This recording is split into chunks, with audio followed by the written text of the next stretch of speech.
Bali po nawaran po ako ng wala akong natatanggap na subpina. Anong kaso po ito, sir? Sexual assault po. Bakit ka nagkaroon ng kasong sexual assault? Sinong nagdemanda? Anong kwento? May dumating sa akin na warrant of arrest na lang ako. Tapos yung subpina, dumarating daw dun sa ibang lugar po sa Caloocan, sa may Bagong Barrio. Okay, gusto ko lang malaman sinong nagdemanda, anong kwento, ba't kayo nademanda? Wala po, yung nakalabas po ako ng kulungan dahil nagpiyansa po ako.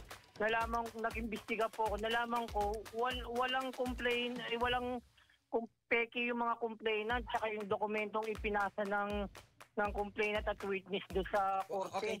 Sir, ganito, kilala nyo ba kung sino yung complainant?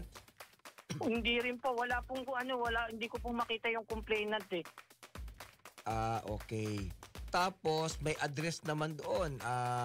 Nakilala mo ba kung sino? Wala rin. Uma-attend siya, hindi? Hindi po. Bali naka-4 na beses po kaming hearing. Okay, so ganito po.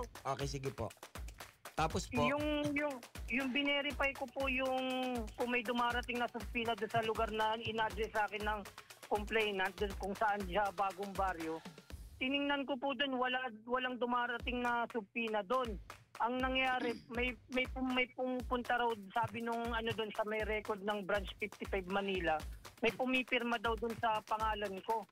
Ibig sabihin, may tao doon sa loob ng na may pumipirma doon sa mismong korte na subpina. Kasi kung may dumating na email doon sa talagang Bagong Barrio, meron doon may nakalagay na pangalan at may magre-receive. Wala pong nakalagay na nag-receive. Okay, teka. Alamin at himayin ang issue at batas dito sa Basta Batas!